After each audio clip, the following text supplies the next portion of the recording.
And you're good. Very good. Oh my. Welcome, everyone, to the monthly League of Women Voters of the Elgin Area Issues Program. We've been offering these programs every month on the third Wednesday of the month on Zoom and YouTube on the second Wednesday of the month since last April. We seek to inform League members, but also the public. We talk about current issues. We often propose action that you can take. Previous topics have included statehood for Washington, D.C., gun violence, women living in poverty, climate control, etc.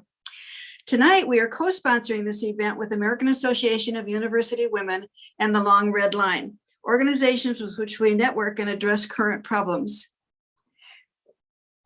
Marlene, are you here? I'm going to move on then. Marlene Daubert and Rosemary Dyson are the co-presidents of the American Association of University Women in Elgin. If you want to know anything about any of these three organizations, the Long Red Line, AUW, League of Women Voters, just take a look at our Facebook or our web pages. Tonight's topic is human trafficking. Many of you are familiar with social activist Moni Burns. She's the current chair of the Long Red Line and proposed this program and the Missing and Murdered Indigenous Women February 9th program to follow. Tonight, she will introduce our speaker and our program. But first, let me read to you the U.S. League's position on human trafficking, which we adopted in 2014. The League of Women Voters opposes all forms of domestic and international human trafficking of adults and children, including sex trafficking and labor trafficking. We consider human trafficking to be a form of modern-day slavery and believe that every measure should be taken and every effort should be made through legislation and changes in public policy to prevent human trafficking. Prosecution and penalization of traffickers and abusers should be established, and existing laws should be strictly enforced. Extensive essential services for victims should be applied where needed. Education and awareness programs on human trafficking should be established in our communities and in our schools. Moni, you're on to introduce our speaker. Hi, good evening, everybody. I'm so glad that you're able to join us. I wanted to introduce Heidi. Heidi Provo is an educator who works with adolescent mothers, a Girl Scout leader to 2 troops, and she is also a mother of a human trafficking survivor. She has made it her mission to educate others on the dangers of human trafficking. Her educational background has given her experience and opportunities for writing anti-human trafficking curriculum programming for children and adults of all ages. Okay. She has mentored survivors of trafficking and families experiencing trauma due to domestic violence and abuse. She uses her experience as a survivor of abuse, being a parent, and also being a former foster parent to help drive her passion and commitment to educate her community about preventing and ending human trafficking. As the head of the Moms Against Trafficking, a program of Rahab's daughters, she helps to shine a light on the dark and violent world of human trafficking, both nationally and internationally. Heidi? Thank you for this opportunity. I'm so grateful. I really want to share with you my knowledge of human trafficking and share with you how you can really prevent it and really take action in your own community. So let me begin by sharing my screen.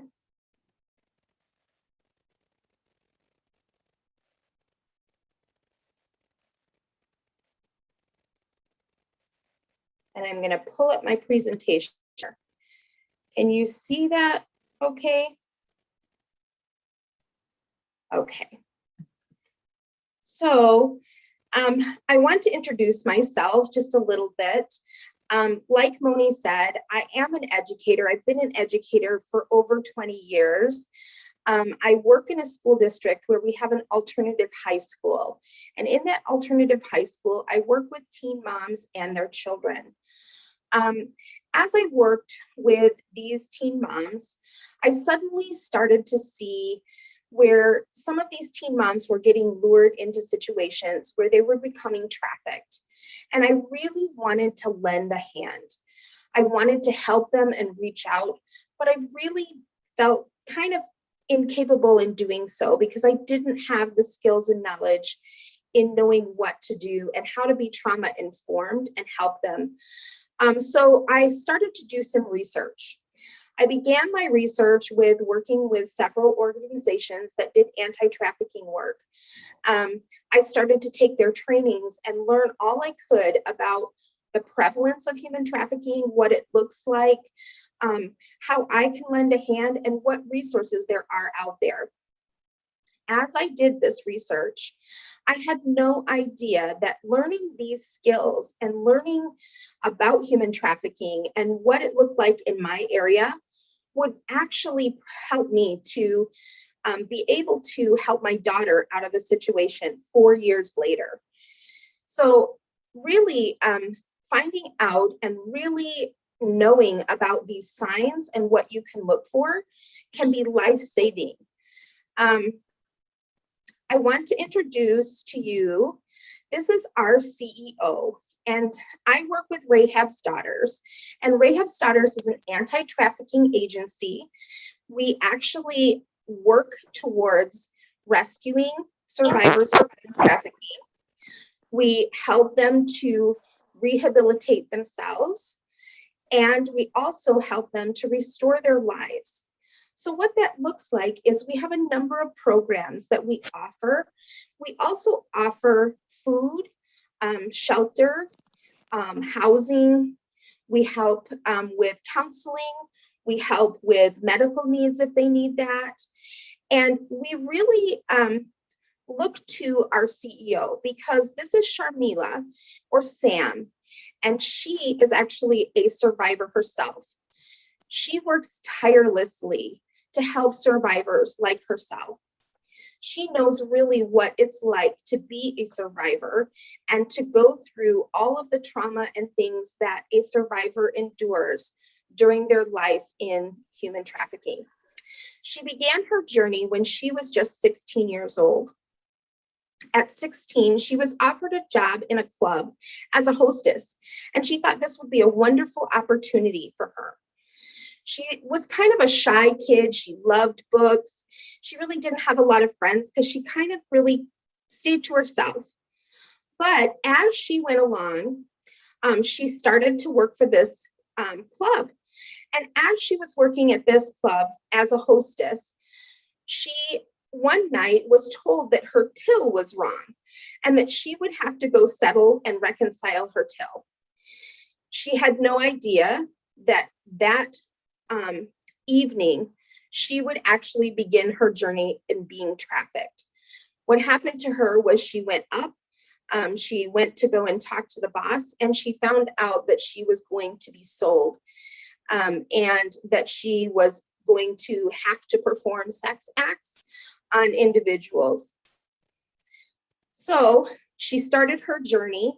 She actually had her family reach out to her.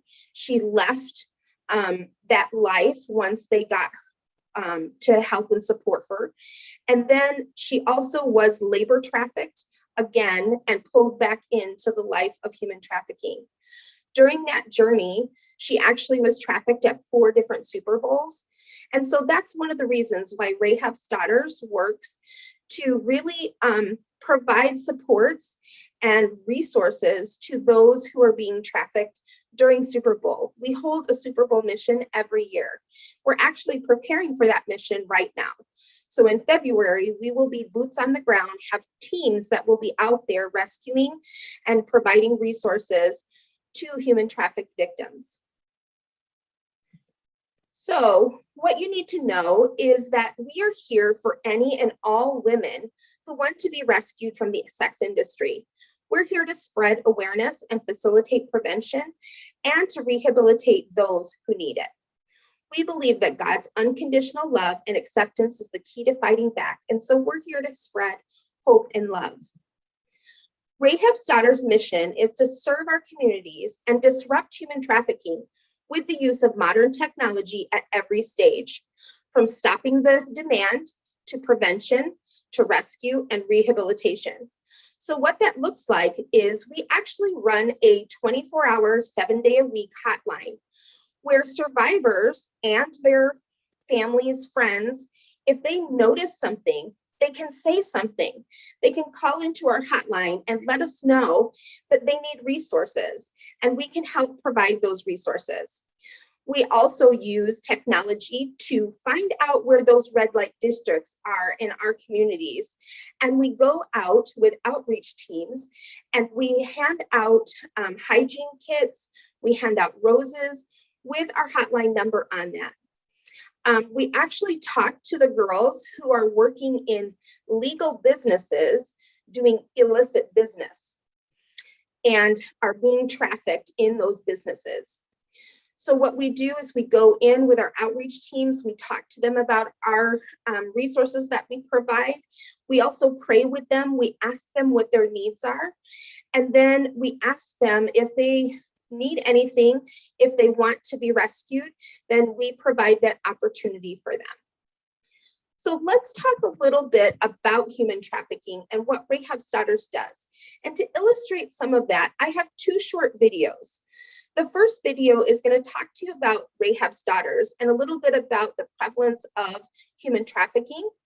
And the second video that I'm going to introduce you to is a video that we have created to really talk a little bit about who can be a trafficker, who can be a victim of human trafficking, and what the prevalence is. Where can we find it?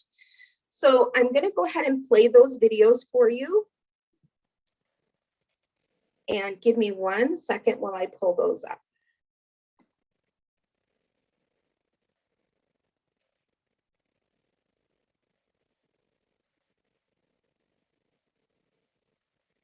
Okay.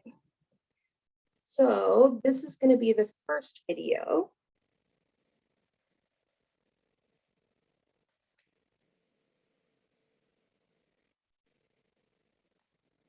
You've heard of human trafficking as a global problem, but what you may not realize is that it's around you every day. In sex and labor trafficking, the control exerted by perpetrators takes everything away from victims to the point where they go unseen and without the ability to ask for help. This enables trafficking to take root in the places you would never expect. Every year, between 35,500 to 170,500 women and children in the USA are trafficked annually across rural, urban, and suburban regions. Traffickers are present everywhere vulnerable people exist, from the immigration system, to business supply chains, to internet chat rooms. With its many forms, we need to deal with the reality that every single person is at risk to trafficking. Every day, Rahab's Daughters is working to combat the horrors of human trafficking, knowing that a complicated issue requires full-scale strategy. It's not just speaking out. It's educating and empowering everyone to know the signs and reduce demand. It's not just outreach, it's having a tested rescue plan. Not just having safe houses, but long-term rehabilitation for victims. It's clothing, shelter, reintegration back into society. It's setting survivors up for a future they didn't think they could have. Would you join us?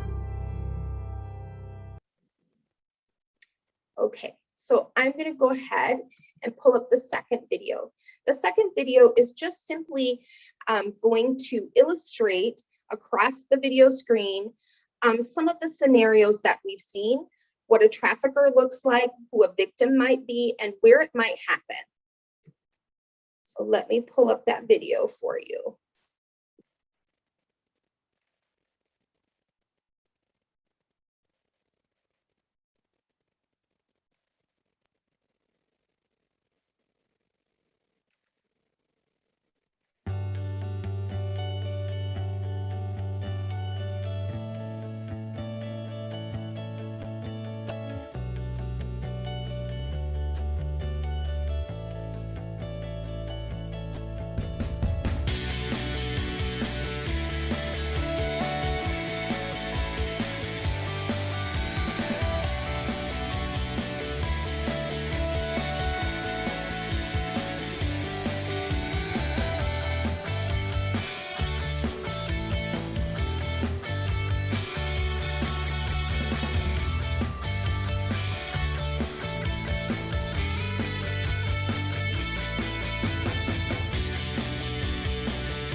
Okay. All right, I'm going to pull up my presentation once again so that you can see it.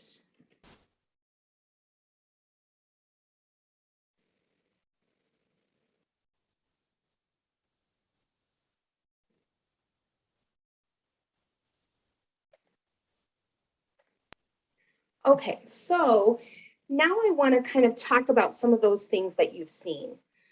In the video, it shows you a little bit about where human trafficking can happen. It can happen everywhere. Anyone can be a victim. Anyone can be a trafficker. So what I mean by that is they can be of any race, any color, any age, any economic, social background. They can be anyone. They can be male or female, and that's across the board for victims as well as traffickers. So let's talk a little bit about human trafficking. And what is human trafficking? When we talk about human trafficking, many people have misconceptions. They feel that that's the snatch and grab that happens. They believe that it happens in other countries. It doesn't happen here in the United States. Many people believe that that's where kids are locked in cages or in basements and can't leave. But what I'm here to tell you is that human trafficking really is the most hidden crime there is. So how do you know what it looks like? So let's talk about the different types of human trafficking. There are many forms of human trafficking, and in all forms of human trafficking, there is force, fraud, and coercion that's involved in luring those victims in.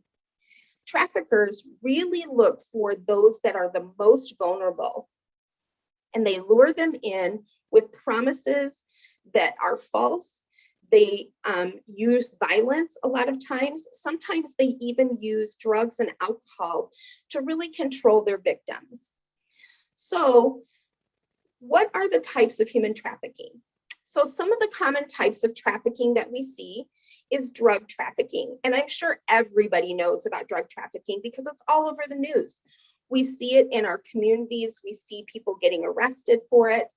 And in those cases, we see people transporting drugs on themselves or in their body some way, transporting them in different vehicles across state lines or across country lines. We also see in other countries, more so than here, we see organ removal and we see child soldiers being victims of trafficking. So in the case of organ removal, what we see is that many times there's either an ad placed saying that my relative needs an organ and you can help us out by coming forward and donating your kidney, for example. Or we see where people are pulled off the streets, kidnapped and then killed for their organs, and then those organs are placed on the black market. Now that happens more so in other countries, but it can happen here. So another common form that we see is forced labor. Forced labor is where someone is forced as they've come into a job opportunity. An ad is placed. They talk about, we can help pay all of your expenses. We're going to give you a great wage. We're going to provide for all of your needs. And what happens to those victims is normally they come in thinking that this is going to be a great opportunity. It's going to bring, financial gain for them. It's going to provide a way for them to take care of their family or for themselves. And so many times they come in thinking that this is a legit thing. What we see is that once they get this job, they may begin working.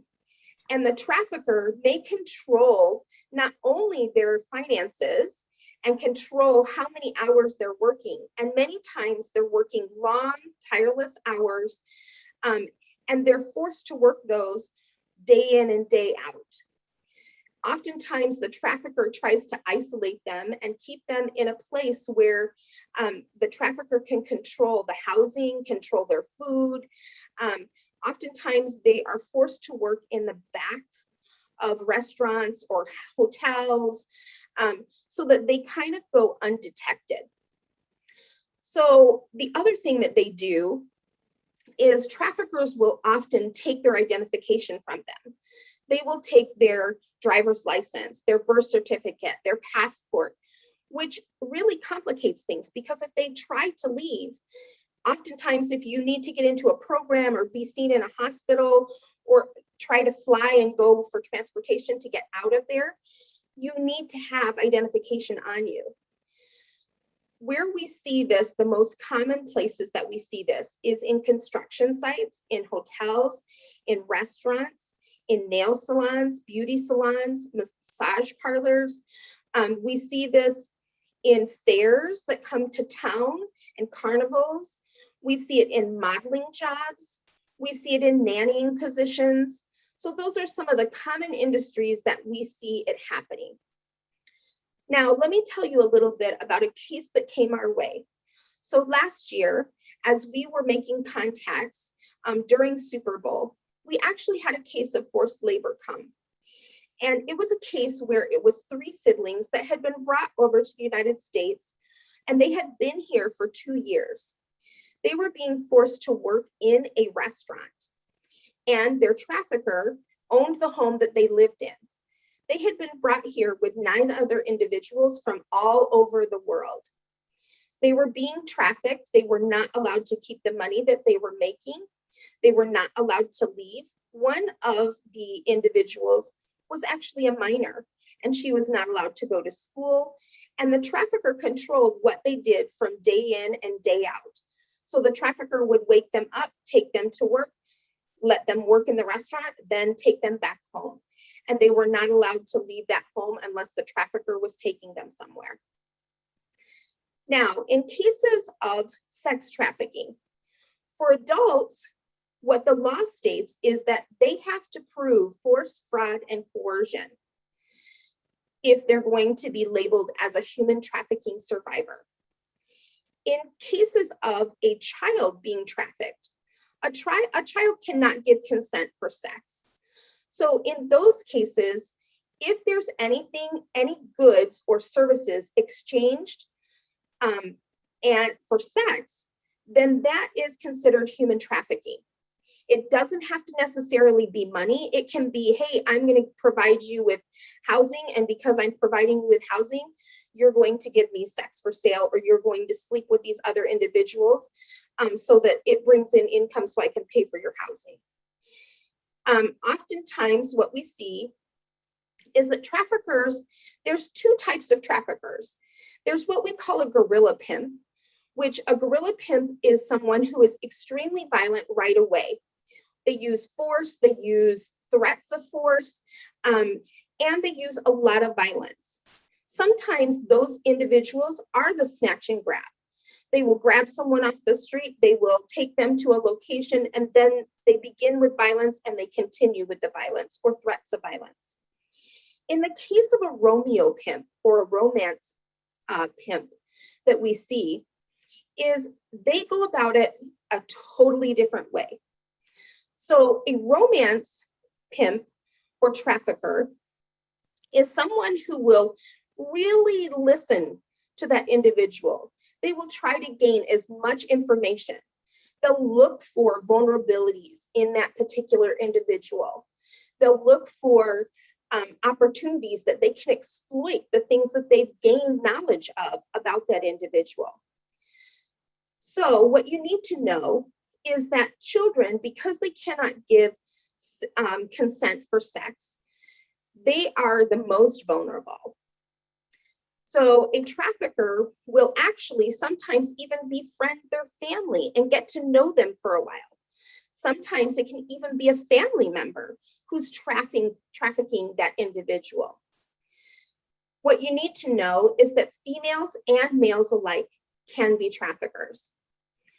So one of the things that you also need to know is that Traffickers will sometimes take a very long time to gain that information and groom those individuals. So it can sometimes be, weeks or months or even years. They will begin by giving them, jewelry, giving them cell phones, giving them the latest, greatest electronics, doing their nails, giving them hair cuts and changing up their style of dress. They will begin also very small and simple ways of exploiting an individual. They will start out small, such as they will begin by telling them everything that they want to know. They'll tell them that they love them, that they're going to take care of them, that they're going to be a boyfriend or girlfriend that they're wanting. They will sometimes go about it as, I'll be that mom or that dad that you haven't had. I'm going to be your caretaker. And then what happens is the trafficker will actually say to them, I've given all these things to you, and now, finances are short, and I just need you to do this one trick for me. I want you to go and sleep with this individual for me. Or I'm going to put you in a strip club, and you're going to work the strip club tonight, just this one time. And then sometimes it'll be where then they're turned out, where they're actually made to go and do something even more. So it may have been one time, but now it continues and continues and continues. Sometimes they make the girls have a quota where they have to meet a certain quota of money for the night, or they have to meet a certain quota of how many people that they have actually slept with. In cases of child trafficking, what we see is that girls, the average age for a girl to be lured in and groomed for trafficking is between the ages of 12 and 16. For boys, that happens between the ages of 11 and 13. And with boys, we see much more violence ensue much more quickly. So as you can imagine, the trauma that they endure is horrific.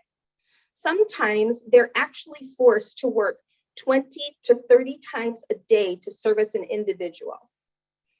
So it's complex trauma that these individuals endure. So what makes someone vulnerable to being trafficked? Well, sometimes it's that they've come from child abuse. Sometimes they've run away from that child abuse and now they're homeless on the street. Sometimes it can be that they've been in addiction, they've had alcohol and drug abuse. Sometimes it can be that they want a boyfriend or a girlfriend. Sometimes it can be that they've had a lot of death and loss in their family. Sometimes they've been in the foster care system. But I can tell you from my own experience with our family, we were two-parent family. My husband's an LCSW. I'm an educator. Our kids, we've worked very hard to teach them right from wrong. We've also been a part of a church group. My kids participated in things like Girl Scouts and Boy Scouts. And what happened with our daughter is she really felt alone. She was getting ready to go to college, but she really didn't have a specific plan. She didn't know what school she wanted to go to, and suddenly she found herself with all of her friends moving away, and she always wanted a boyfriend, and she hadn't had a boyfriend. And so someone who she met through a church organization from our church, a family had come into our church investigating our church. As good Christians, we wanted to reach out to this family. We wanted to help and support them on their journey to making changes in their life. They had a daughter who was the same age as our daughter.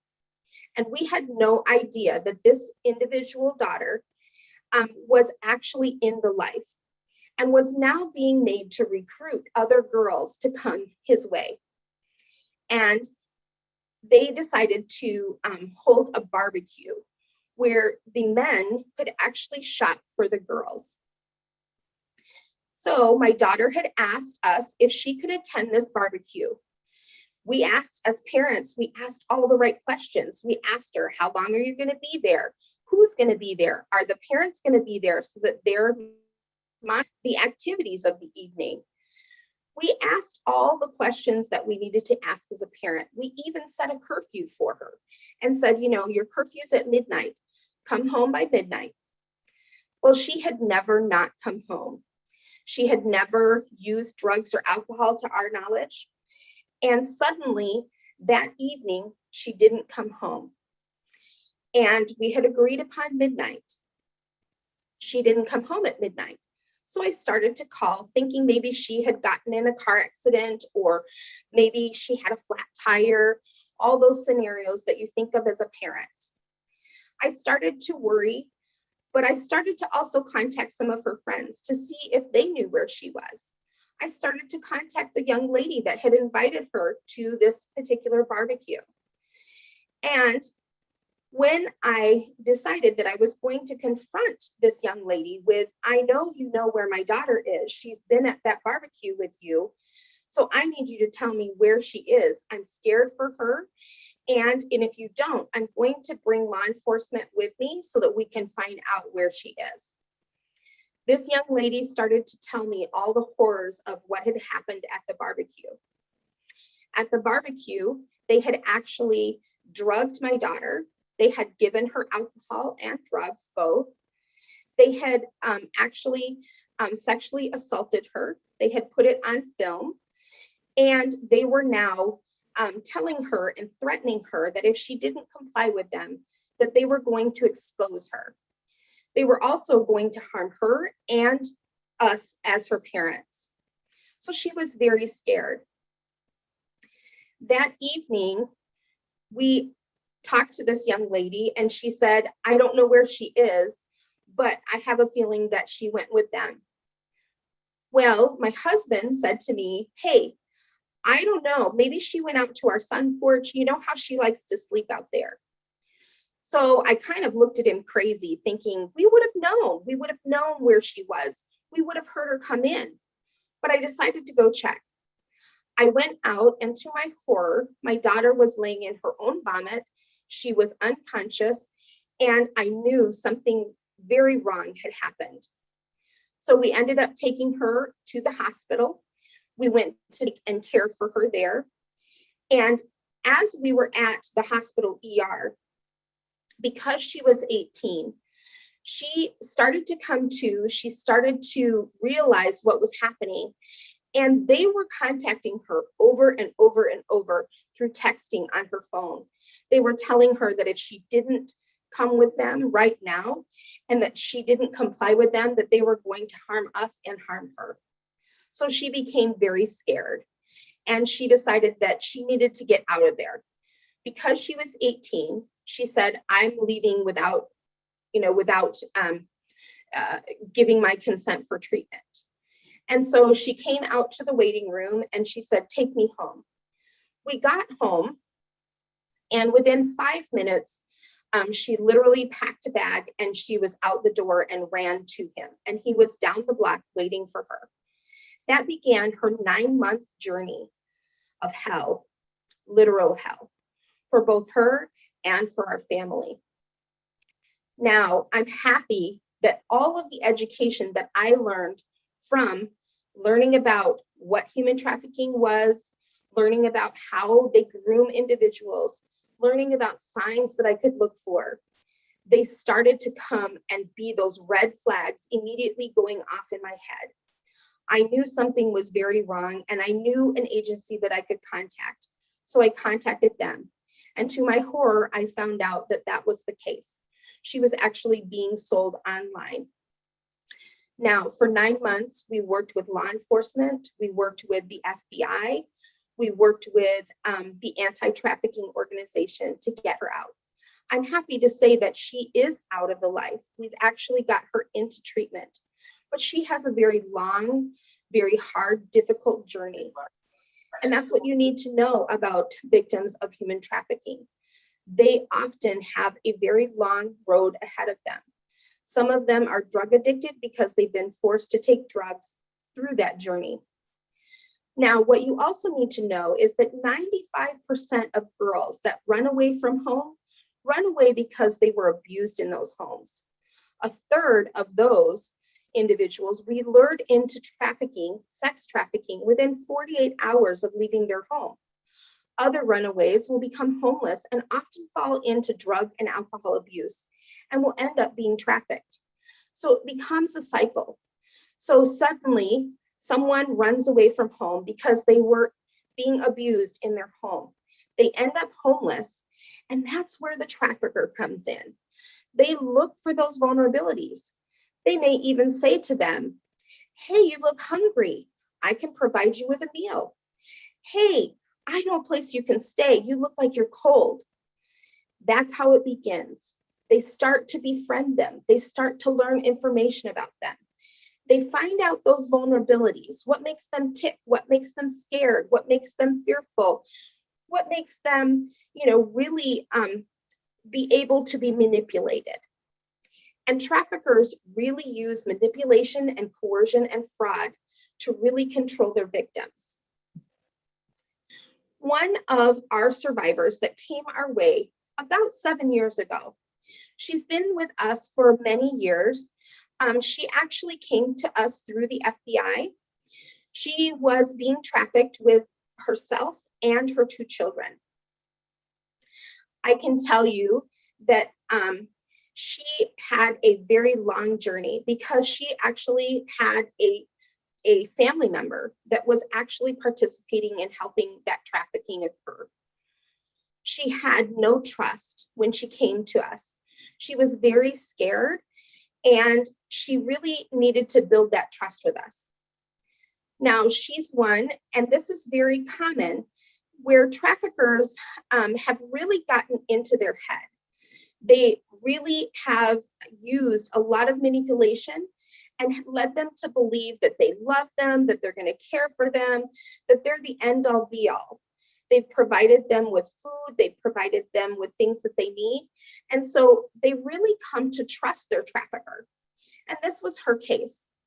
So it often takes multiple contacts with people, individuals that are supportive, that are loving, that are caring, want to provide those things to them before they really trust them. But as you can see, she's learned that we are trustworthy. She feels like we are family, and we've been able to help her and her 2 children. She's gone on to working towards completing her GED. She's gotten a job. She works, she's actually gotten an apartment. We've helped her to provide things like diapers and formula and things, food for her family. So she's really learned that Rahab's Daughters really loves and cares for her. So one of the things that Rahab's Daughters does is we have that 24-hour, 7-day a week, 365-day a year hotline. That's where individuals can call into our hotline and report tips on things that they see if they see any situations that someone may be at risk. They can also, if they're survivors themselves, call into the hotline and ask for help. We work with local law enforcement. We work with the National Human Trafficking Hotline, as well as the National Center for Missing and Exploited Children. We work with local churches, and we create the right outreach teams and rescue teams to go out and to provide victim-sensitive, victim-informed services and resources to those survivors.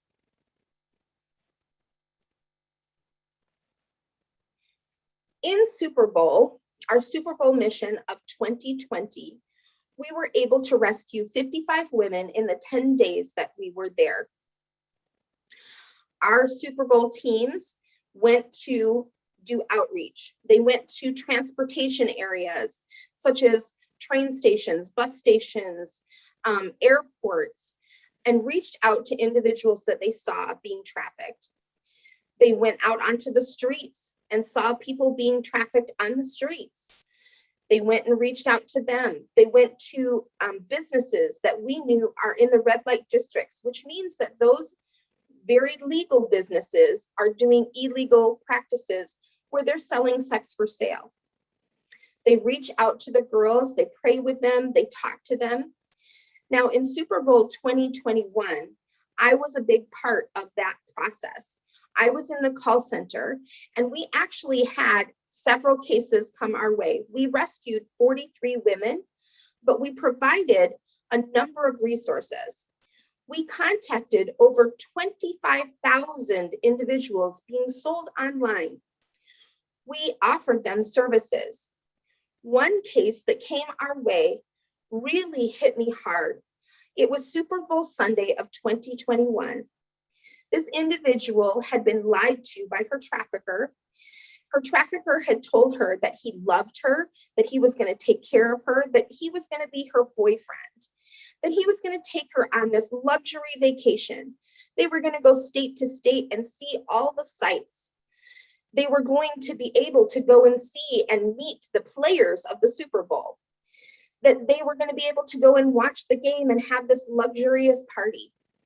And in reality, what had happened was in all of those states that they had gone into, he had trafficked her in every single state. By the time we reached her, she had been sexually assaulted and she was calling our hotline saying, "I need help." Well, I answered that phone call. We were able to get our rescue team to her within about 15 minutes. We got her to safety. We were able to provide her a place that she could go for detox because he had also used a lot of drugs and alcohol to manipulate and control her. And so we were able to provide those things for her. We were able to provide counseling and medical help. So those are some of the things that we did for our individuals that came our way. I'm grateful for the opportunities that I have to work with survivors.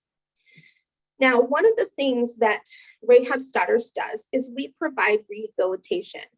And what that looks like is once a survivor comes our way, they fill out an intake form with one of our staff who is trained to listen to all the things that they need. We ask them what their basic needs are. We ask them, are they in need of shelter? Are they in need of food? Are they wanting to reconnect with their faith? Are they wanting to reconnect with trusted individuals within their family or in their friendship circles? Then we look at reassimilation. So we look at and sit down with them and ask them, what is their roadmap to success? What is their dream plan? What are the things that they want to accomplish in their life? It's really important that we empower survivors to really know and ask for things that they want, because so much of their lives have been taken from them. They've been forced to do things that they don't want to do. So it's our staff's ability to really ask them those questions. What are some of the things that you want to accomplish? So we ask them, what are some short-term goals? Some of those short-term goals can be, I want to get a safe place to stay. I want to learn how to cook. I want to learn how to balance a checkbook. I've never done that before. Some of the longer-term goals can be, I want to go back to school. I want to have this career. I want to learn a trade. I want to find a safe home and I want to own a home one day. I want my kids to be safe.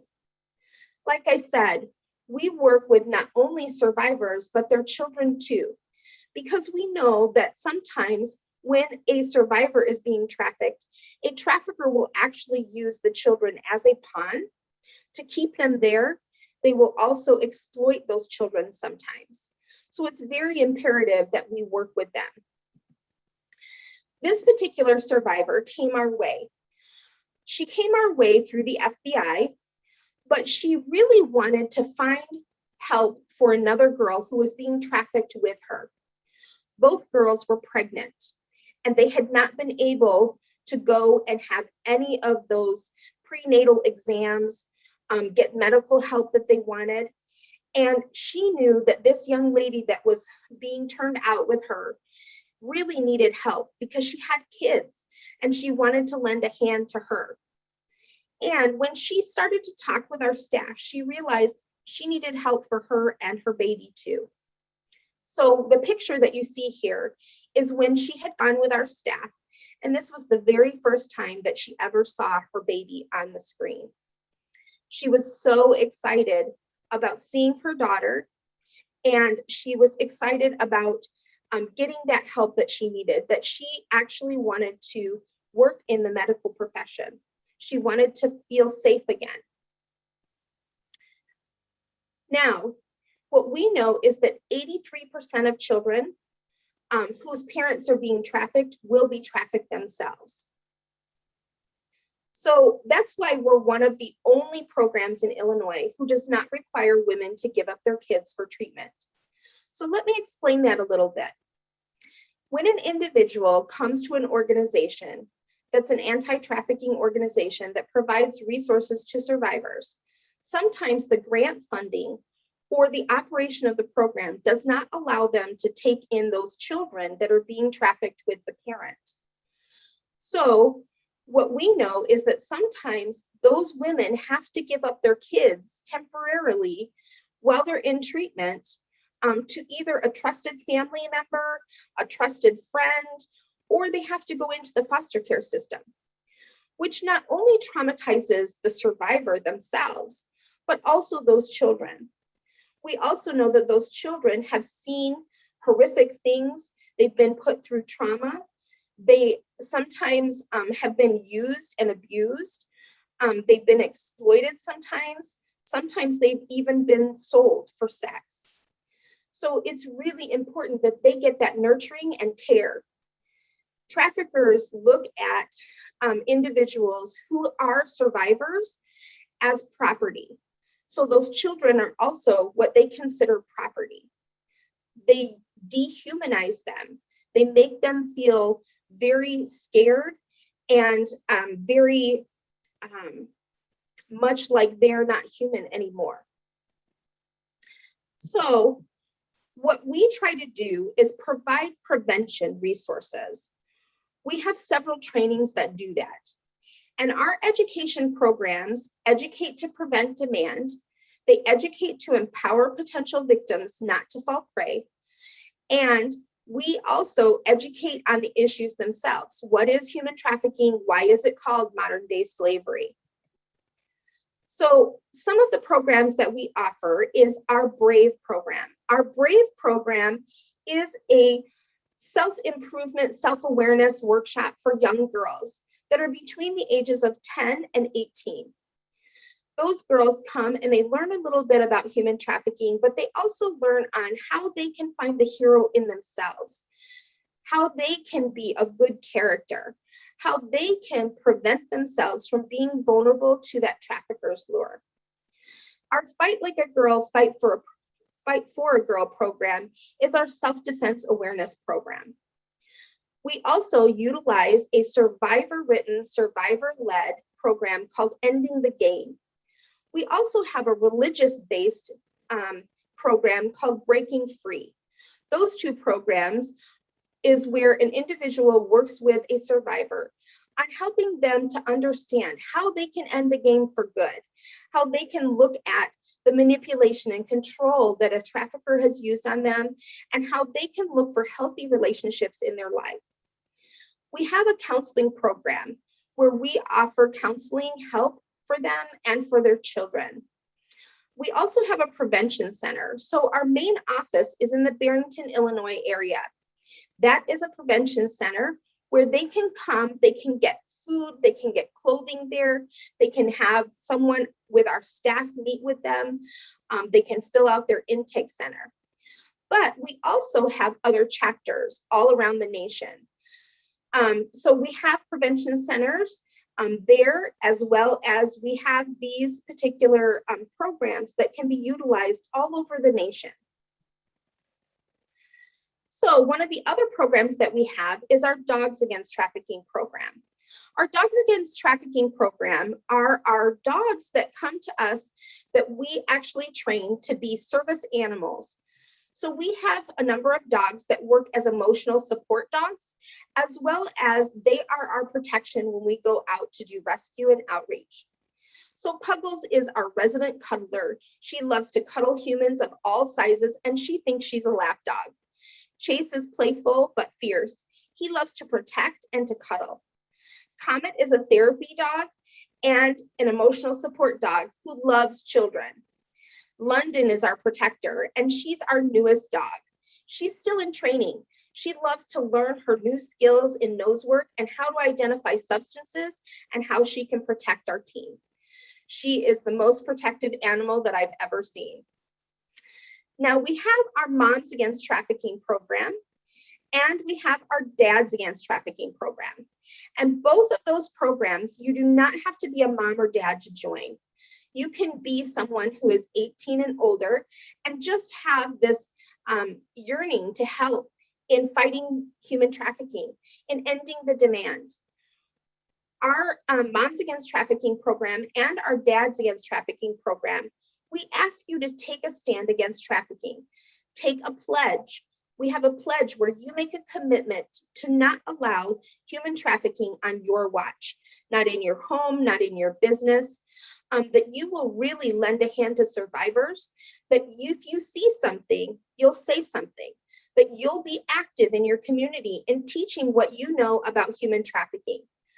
We have a program for the Dads Against Trafficking program where they watch a short video on really what human trafficking is and what it looks like and how they can hold men accountable for their actions. We work with the Convergence Resource Center in Milwaukee, Wisconsin to provide the HEMAD program for our dads against trafficking. So I really encourage you to join if you want to help us in bringing awareness to your community. What we know is that volunteering is at the very core of being human and that no one has made it through life without someone else's help.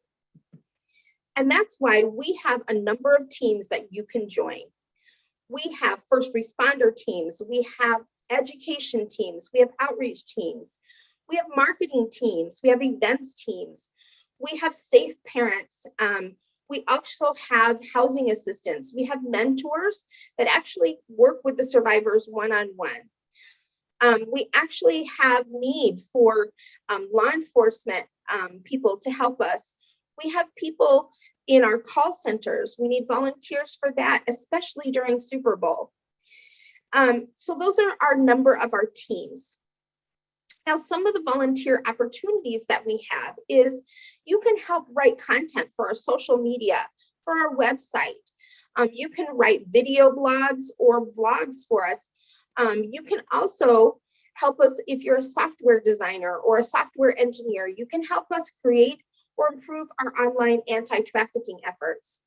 We need people who have fiscal knowledge, who can help us with those CFO skills that we need for organization. We also have need of bookkeepers to help us with internal audits or data entry. We also have need for project managers. We run a number of events like our Super Bowl program. We also hold our annual gala. We have a walkathon that we do that's called our Pawathon, where you can come and walk with us, especially in the Barrington, Illinois area. We need graphic designers. We also have a shop where you can buy hats and t-shirts and sweatshirts and things with our Rahab's Daughters logo on them. The proceeds of those items that you purchase actually come back to our survivors and help with some of our things that we need as far as staff payment and working with some of those other things that we do within Rahab's Daughters organization, providing transportation and providing food and things for the survivors. So one of the other ways that you can help too is consider being a monthly donor. You'd be surprised how much just $25 a month will help to really help us provide those resources to our survivors. It allows us to help us operate our 24-hour, 7-day-a-week hotline. It helps us to pay our dedicated staff members, and it continues our rescue, rehabilitation, and prevention program. So that's some ways that you can help today, and you can start in really combating human trafficking in your area and to become a volunteer. So I thank you for your time, and I'm going to go ahead and stop sharing my screen, and this is the time where I can ask some of those questions. So is there anyone that would like to ask a question?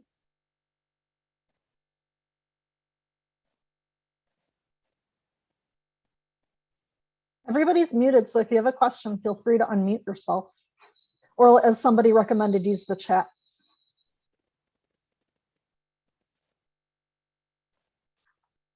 I'm Evelyn. I have a question. Yes. In the very beginning, you listed statistics of how many people are involved in trafficking, and I didn't write it down fast enough, but it went from 30-some thousand to 170,000. And I was wondering, with all of the statistics that you gave, what are your sources? Where does the data come from? Okay, so some of our data comes from the National Human Trafficking Hotline itself. Through there, we know that there's approximately 40.3 billion survivors in the world today. So those are big statistics, but I can tell you in our area, in Illinois, Chicago is #1 in Illinois, Rockford is #2. But it happens because Rockford is a gateway between Rockford to Chicago.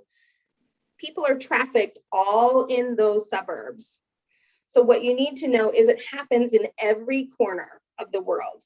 Some people think, oh, it only happens in big cities. It doesn't just happen in big cities. It can happen in rural communities on farmland. It happens everywhere.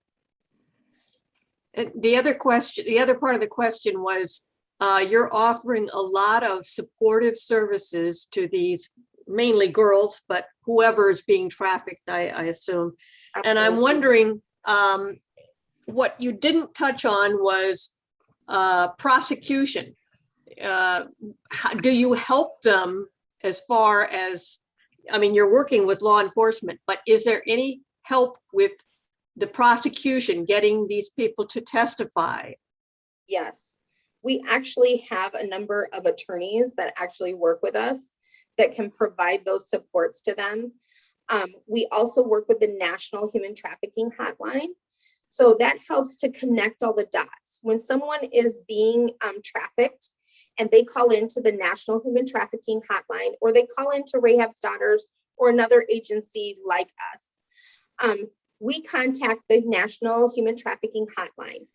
When you contact the National Human Trafficking Hotline, what happens is they're given an individual case number. That number stays with them. The reason being is that law enforcement, whenever they make connection with an individual that they think is being trafficked, they can actually look them up in that database and they utilize that number. So every single time a contact is made with that survivor, that goes into their case notes and that becomes their file. So that's really helpful for a survivor, because if they've been trafficked in one state and then moved to another state and law enforcement sees them in another state, then they can actually contact the National Human Trafficking Hotline and see if they have an open case.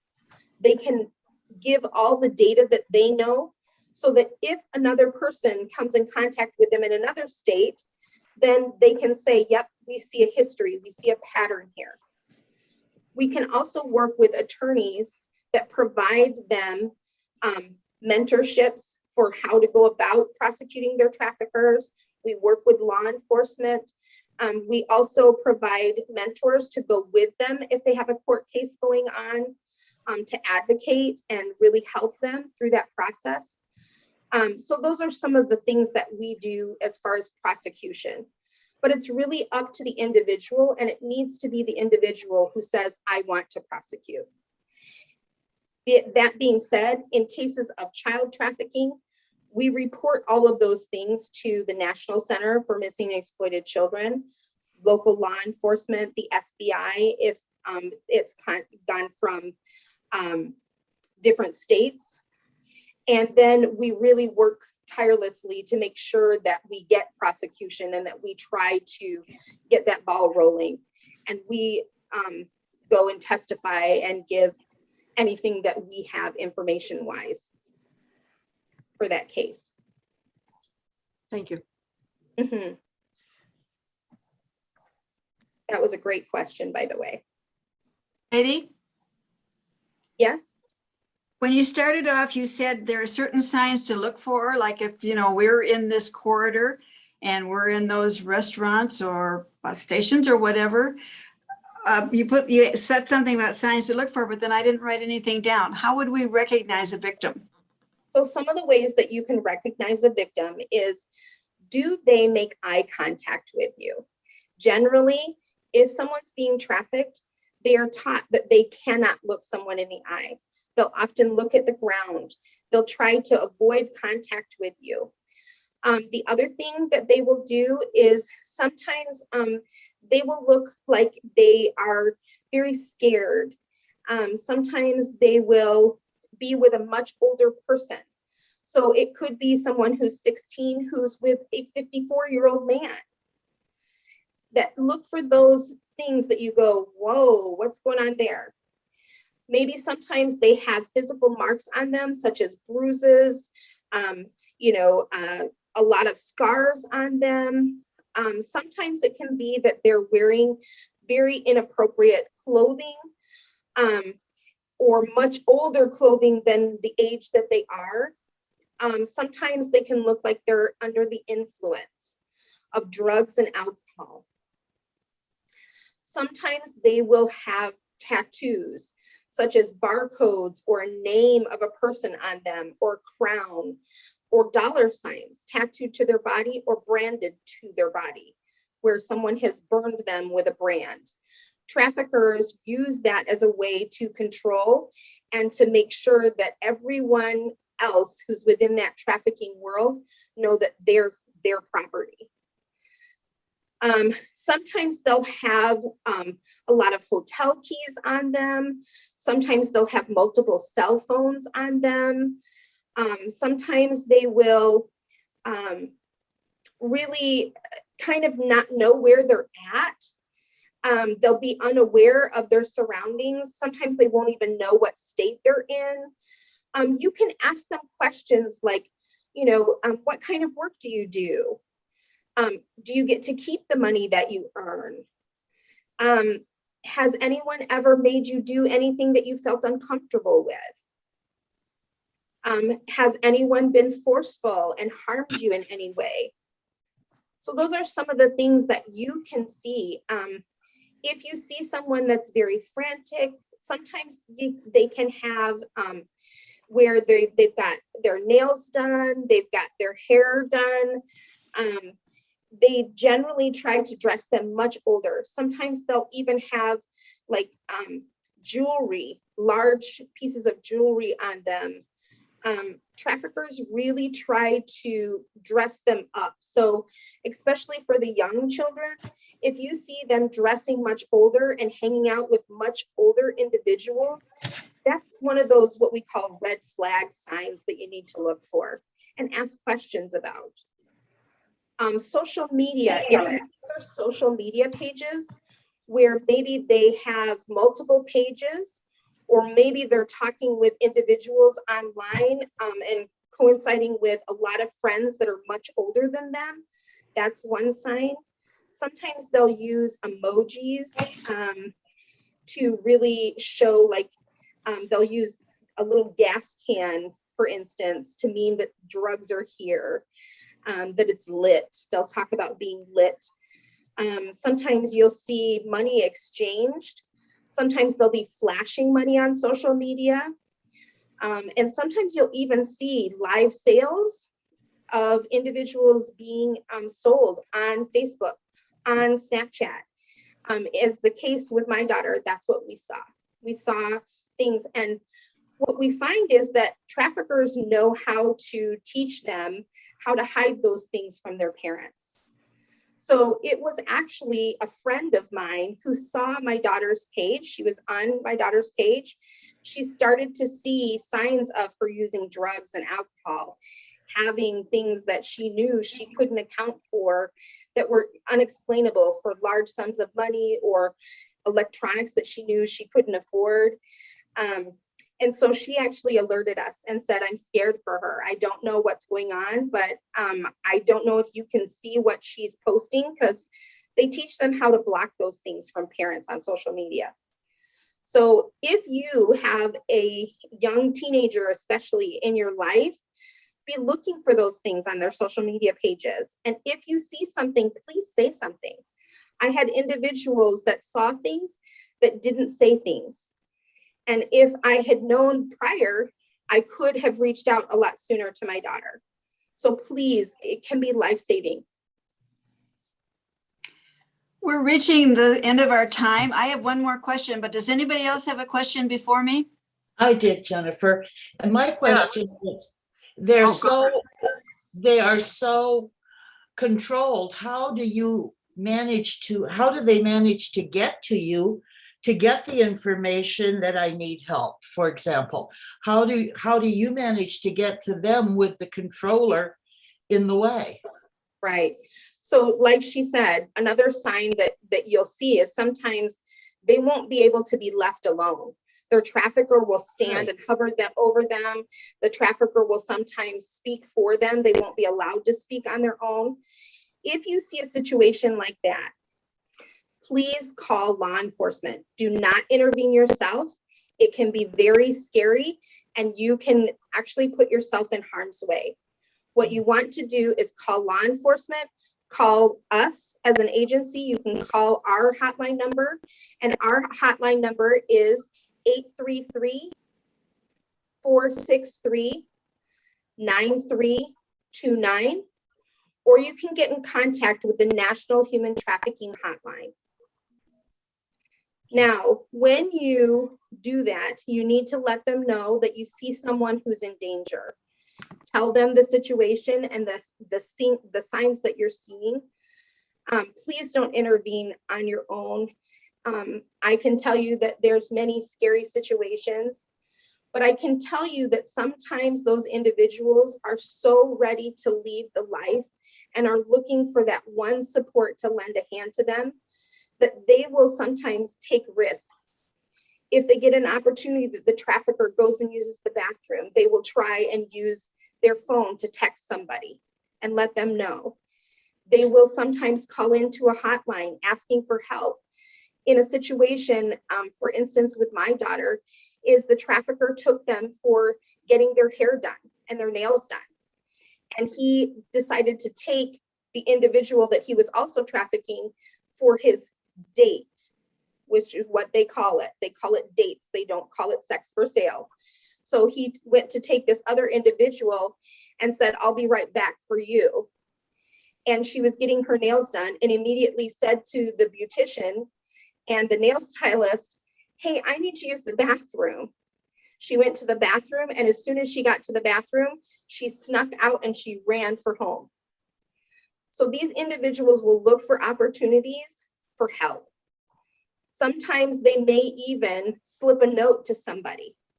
There's been some individuals that have gotten medical help because maybe they have an infection, such as like bronchitis or something going on, and they've handed a slip of paper to the receptionist or to the doctor. Any opportunity that they can find that they can have a voice, they will try. So Heidi, Jenna? I want to thank you for all this information. Jennifer, there Yes. is another question out here from Judy Fishburne, and she's asking, may I ask about the history and or significance of the name of your organization? Yes. Rahab's Daughters really came to be because Sam, Sharmila, herself, actually read verses in the Bible about Rahab. The story of Rahab is she was actually a prostitute in the Bible, and she actually helped to save her family and individuals from perishing. She found out that the soldiers were coming to destroy her city. And so she reached out to those individuals and actually made a commitment to them that she would place a scarlet ribbon outside her door so that they would know that they shouldn't come there to destroy that particular property and her home. Now, Sam, when she read those verses, she knew that God had protected them. she wanted to lend a hand to survivors just like Rahab. And she really decided that that needed to be the name of our organization, because that's exactly what we do. We reach out and we support and we care for survivors. And so it's kind of a nod to those scriptural verses. So I encourage you, if you want to know more, you can read those verses in the Bible about Rahab. But Sam herself really feels like she, as a person who has endured trafficking, can lend a hand to individuals. And she really makes sure that our staff is trauma informed and trauma aware when dealing with a survivor, and really letting them have a voice and a process that they can really feel like they're empowered to leave the life for good. I'm going to hold off on any more questions because of the timing. Thank you so much, Heidi. And now my message to everyone who is with us on Zoom and everyone who eventually watches us on YouTube. Remember that on February 9th, which is the second Wednesday, our next program will be on missing and murdered Indigenous women. So we hope to see you all there. Again, thank you so much, Heidi. Thank you, Moni, for doing this. One quick thing, Marlene, you weren't there at the beginning. Is there anything you wanted to say? No, I was on no. I just want to say thank you so much, Heidi, for joining us tonight, for Moni for arranging this, and Jennifer for the League of Women Voters who we have partnered with. We're with AAUW, American Association of Women of AAUW, American Association of University Women, really care about Association of University Women. Yeah, really care about gender equity and economic security, and have a lot of programming that we work towards that, and education and advocacy for women. So just wanted to throw that out there. If you're interested in learning more about AAUW, just do a Google search on AAUW Elgin branch, and you'll find more information about us. Thank you. Okay, thank you everyone for being here. Hope to see you next month. Good night. Thank you. Bye-bye. Thank you.